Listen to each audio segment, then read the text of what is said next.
What's up, guys? So tomorrow's gonna be workout number 7. It's gonna be Tuesday, April 7th tomorrow. So 7th for workout number 7. Works out kind of good. Lucky number 7. It's gonna be an EMOM, so upper body emphasis. Gonna be doing some single arm floor pressing, single arm dumbbell rowing, a plank, and then a run or whatever it may be for calories. If you want to bike or row too, there's an option for that as well.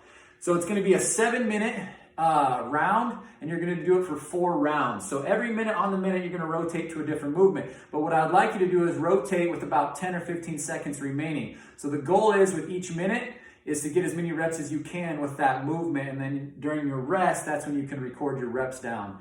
So I have the guys working with about a 35-pound dumbbell. You can always go heavier or lighter. Same thing with the girls. I have you guys going with about a 20 or 25. Probably 20 would be a good goal, just so you don't have to stop. I want you guys to try to work through this whole minute or whole 50 or 45 seconds technically without stopping.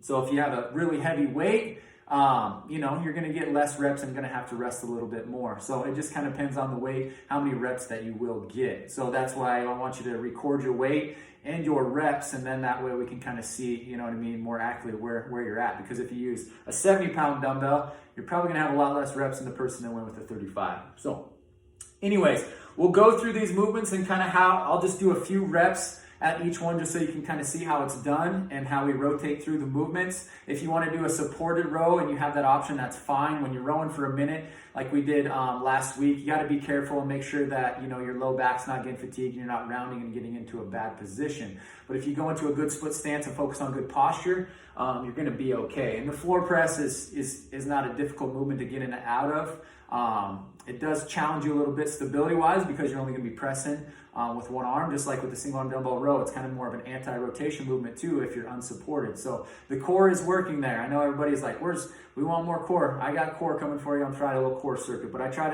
you got to understand that you got to think of the midsection, the core from the hips to the shoulders. That's the core, okay? And we want to create stability through that most times as we move through our limbs and things like that as an athlete. So anyways, we'll go ahead and get rocking on the workout. So we're going to start off with the right arm, then we'll go to left arm, then we'll go to the plank, and then we go into our run and then rest. Of course, I'm not going to demonstrate the run, but you could also, like I said, you could also do 10 calories for the girls, 15 calories for the guys on an assault bike or a rower. If you have like a airdyne bike, you'll probably end up doing 5 more calories. So girls will do 15, guys will do 20 because the airdyne is a little bit easier than the assault air bike. So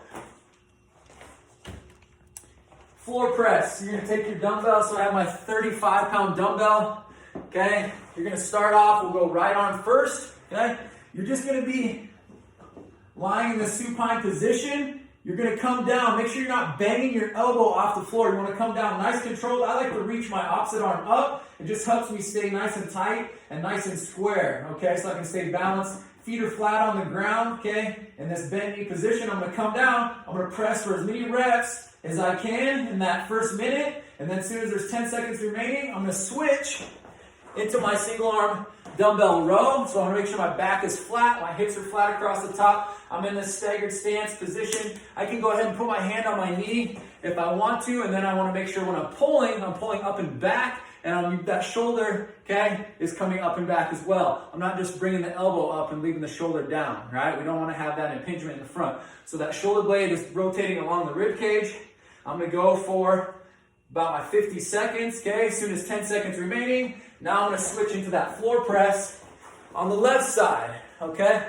So now I'm on the left side here. So now I'm going to go left arm, floor press, 10 seconds remaining. I switch.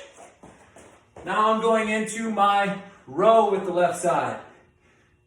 After that minute, with 10 seconds remaining, I switch. Now I go into my prone plank. So I'm going into my forearm plank here. Make sure that you're pressing through the forearms, okay? Squeezing the butt, locking the legs out, holding this strong position. Don't let your stomach drop and extend out your low back, okay? So keep everything nice and tight and press through those forearms. You're gonna hold this, okay? This isn't really there's no reps that you have to count, so you don't have to worry about that. All you're doing is counting your reps with the floor press in the row. As soon as 10 seconds remaining, I'm taking off into my run or hopping on my rower or the assault bike or whatever you may have, okay? You could also do the run on a treadmill that's totally fine too. Then when you get back or done with your calories or your run, you're gonna rest for that minute, okay? And then you can write your reps down during that time. Then you're gonna go back through that 3 more times for a total of 4 rounds, okay? Pretty simple to understand workout, okay?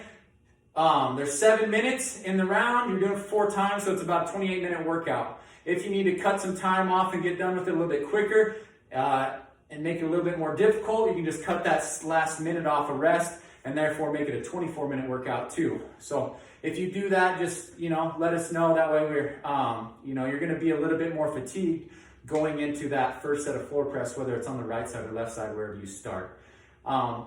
Play around with the weight, warm up a little bit in the beginning and kind of see what you can do. If 35 is too heavy, go lighter. If it's 35 is too light, then definitely, go up. Because I feel like, everybody's going to be on a different scale for weight-wise. So just making sure it works for you. Okay, like I said, I would like you to try to work for that full 45 seconds to 50 seconds. So if you go too heavy, that might not happen, but I also know that you're also going to get a good workout if you're going too heavy. The thing is, if you're too light, make sure that you're smooth, but you're trying to get quite a few reps in, but just make sure you're not banging your elbow off the ground and you're staying in a good position on the row.